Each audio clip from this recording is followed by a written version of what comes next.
There is one common cause of sleep issues that is often overlooked, and it completely explains why you're sleeping restlessly, waking up all night long, and also some other symptoms such as frequent urination, muscle and joint pain, sinus congestion, gut issues, and so much more. I'm talking about mold toxicity. In this episode, I talked to Meryl, who has had sleep issues for as long as she can remember. She falls asleep at 8 p.m. because she's so exhausted, but she wakes up off and on throughout the night and is totally awake by 4 to 6 a.m. She's even done 3 of the lab tests that I use in my programs, except for the hair tissue mineral analysis, and she wasn't aware that mold toxicity could be causing all of her symptoms. So she is a good example of someone who has already looked into many things that could be causing her sleep issues, but at least one crucial piece of the puzzle has been missing until now. I'm Martha Lewis, aka the Sleep Detective. As a functional health coach for the past 5 years, I've helped myself and over 200 clients find the root causes of their health issues so they can consistently sleep 7 to 9 hours without drugs, even if they've already done some functional lab testing and haven't gotten better. This is the Sleep Detective podcast, where you will learn why you can't sleep and how to fix it naturally. Hello. Today I have Meryl here for a sleep breakthrough session. Thanks so much for being here, Meryl. Oh, thank you. You're welcome. All right. So I want to ask you some of what's been going on with your sleep and what you've tried to deal with it, and some other things that you wrote in the assessment. And then I will get into what I recommend. So it sounds like you've been having sleep issues for a long time. Well, I have, and I would be on upward swings, but since this, and then downward, but since this fall, it's been more of a challenge than before. And Okay. I'm one of those, I go right to sleep most nights, but, I wake up around generally 2 and can't get back to sleep for a while. Then I'll get up at 4. I go to bed at 8. But, Right. yeah, but it takes me a long time to get like 6 hours of sleep. That Okay. Yeah. So that was actually one of the first things I wanted to ask you. Have you always gone to bed at 8 o'clock? No, Okay. no, I haven't, but maybe for the last 2, 3 years. Yeah. I'm just asking because I'm wondering, even though you're falling asleep quickly, I'm wondering if that could be a little too early for your body. Yeah. And so that's why you aren't able to sleep through the night. Well, I've tried to push it back, but I tell you, I am just so tired that I Yeah. can move. So, I can play with that idea of finding something that I won't fall asleep doing and just to extend it. But Right. usually I really just have to wait for the clock to hit 8 and then I'll Mm, go to bed. So, Gotcha. yeah, Yeah. I'm open to it if you can put it out. I mean, I Good. don't, yeah. Like I always say, habits aren't everything, right? Most people I know are trying sleep hygiene and things like that. It's not enough if there are imbalances in your body that are affecting your sleep. But I do think in your case that it could possibly help you sleep a little later because you're getting 6 hours, a 6 hour stretches. No, not 6-hour stretches. Okay. I go to sleep for an hour, then Okay. go to the bathroom, then I have then I pretty much wake up at the end of every sleep cycle. Okay. Gotcha. And that includes naps. I'm been meditating twice a day for 50 years, but lately I've been sleepitating. I've been going to sleep in pretty much every meditation, and it's very welcome. And then it'll add up to 6 hours of sleep. My Aura Ring actually had suggested I should try to push my sleep time down. Mhm. So maybe with the 2 of you, it will project I will embrace. Right? Yeah.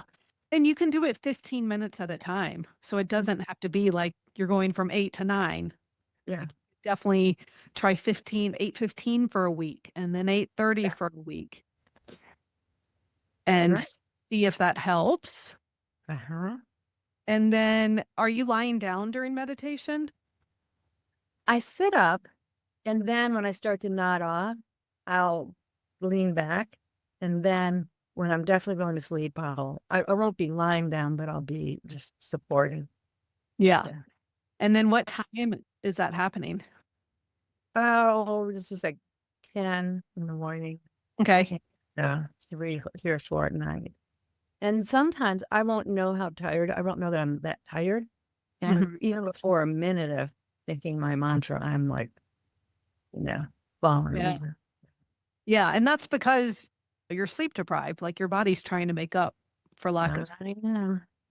Yeah. But I am wondering if especially the falling asleep later in the day, so close to bedtime, is also affecting things. Well, one of the things is that when I wake up around 2 or so, I have restless legs syndrome, Mhm. sometimes stomach gas. That comes and goes. And I'll just want to move. My body will say, Yeah. this torment to just stay focused in. We've got to move, let things move around and loosen up a bit. I had restless legs when I was pregnant, so I know about that. It's not fun. That's not fun. Yeah. But, I mean, that can be from mineral imbalance, Mhm. can be from lack of dopamine, actually. I'm pretty sure I've covered on the mineral imbalance, but never know. I had Yeah. all the other tests I've had except the mineral imbalance. Okay.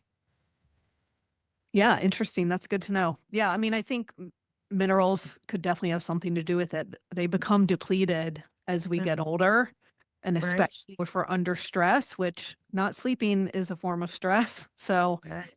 Yeah. And I am supplementing for that. And my okay. husband is actually a former practitioner, so Okay. he monitors that. Yeah. I like the hair test because that can show imbalances before they ever show up in blood work, for example. Mhm. Yeah. So, our body's always trying to keep things stable in the blood, so it's gonna pull minerals from other parts of the body to keep it at the right levels in the blood. So by the time it's showing up in the blood, it's way out of balance.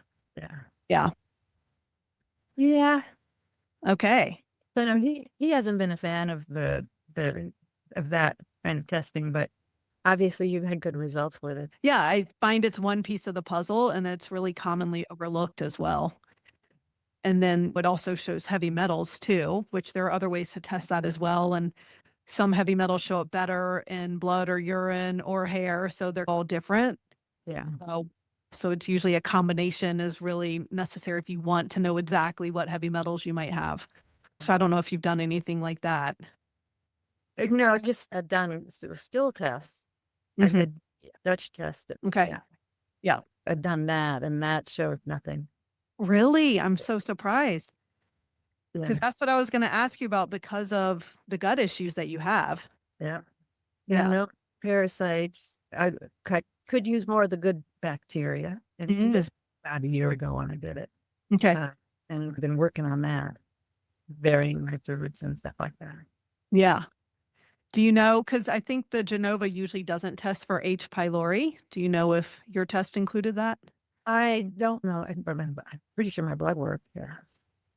Yeah. I'm not, uh, Well, usually H. pylori isn't by blood work. It's either like a doctor will do a breath test, mhm. or I use the GI map. That's the gut health test.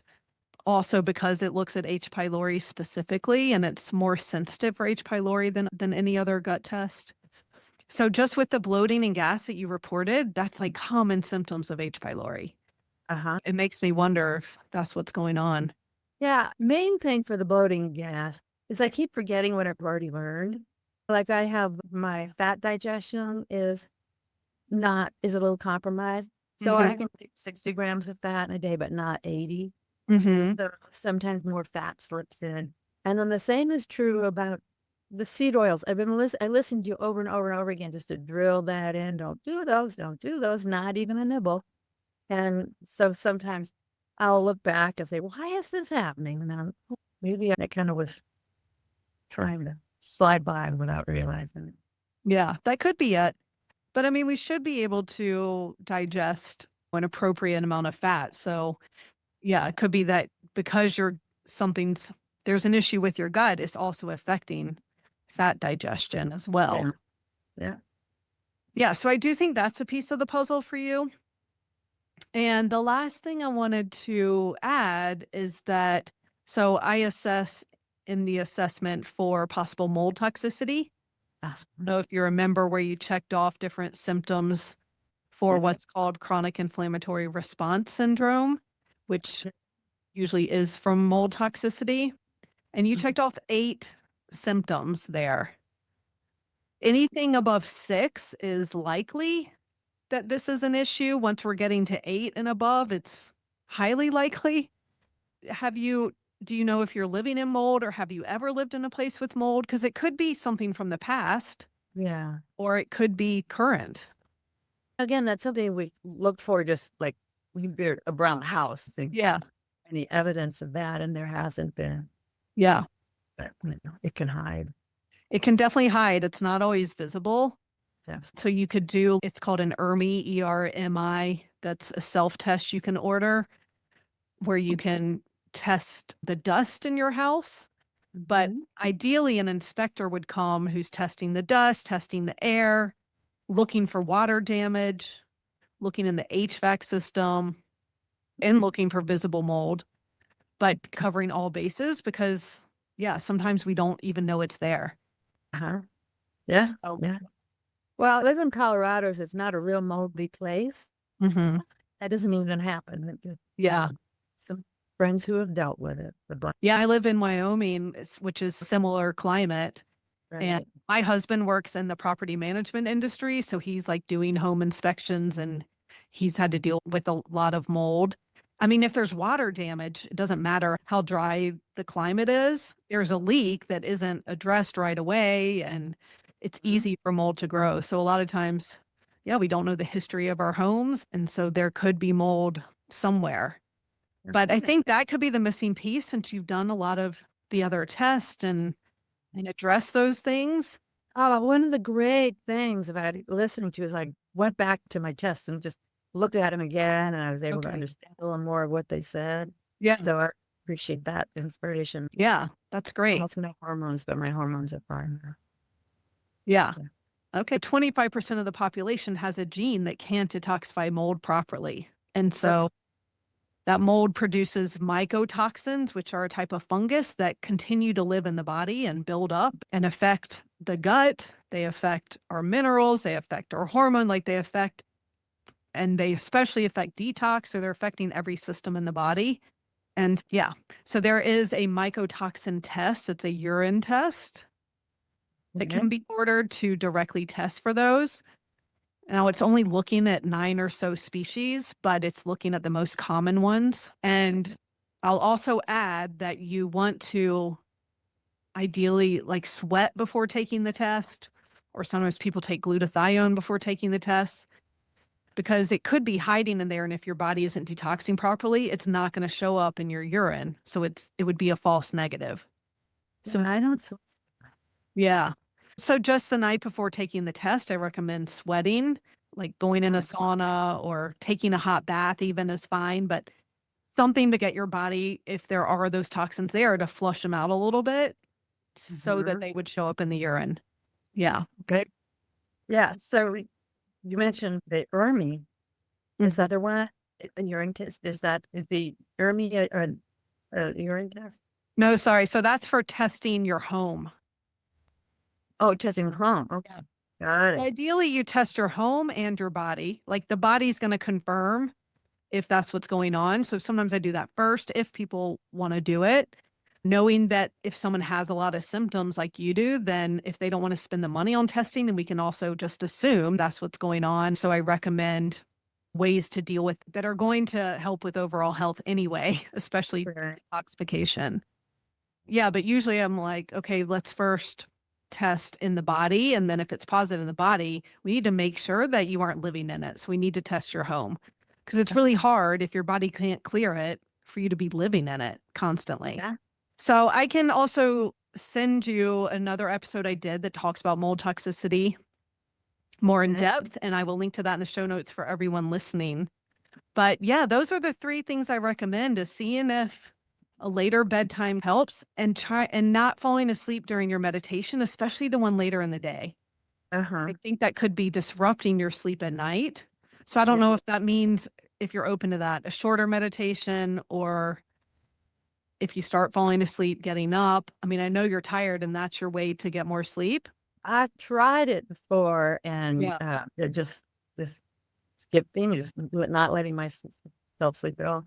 And I just almost Yeah. miss it. Again, I guess things have changed. And it's not going to be enough if you have mycotoxins in your body that are causing all these issues. Yeah. It seems like there's something going on in the gut as well. So, Uh-huh.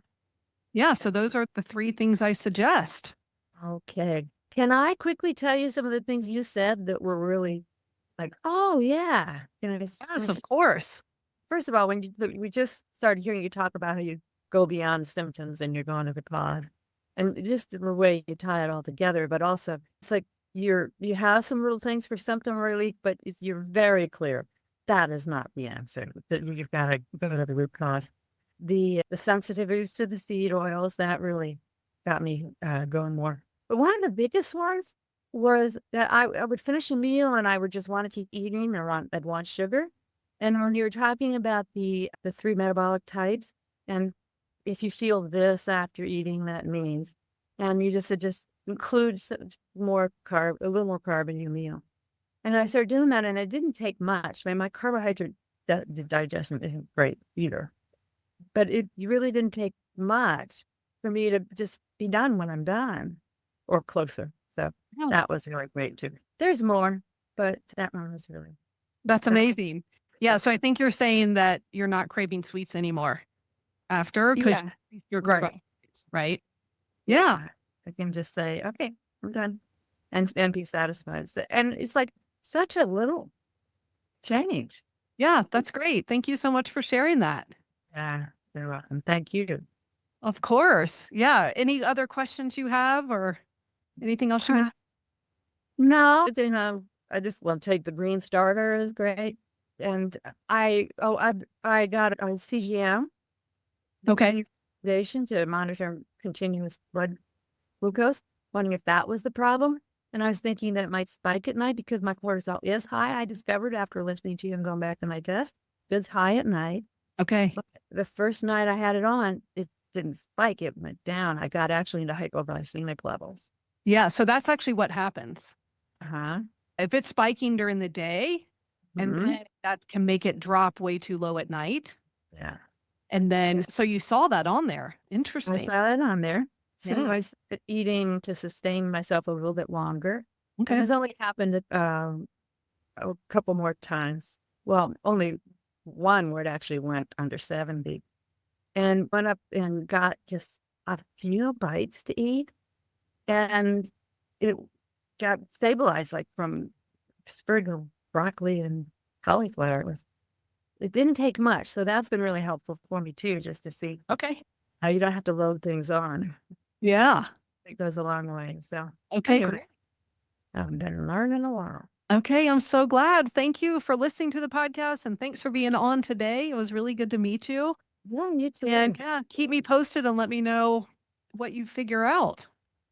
I will, because it seems like I have a discovery every day. So Yeah, right? Yeah.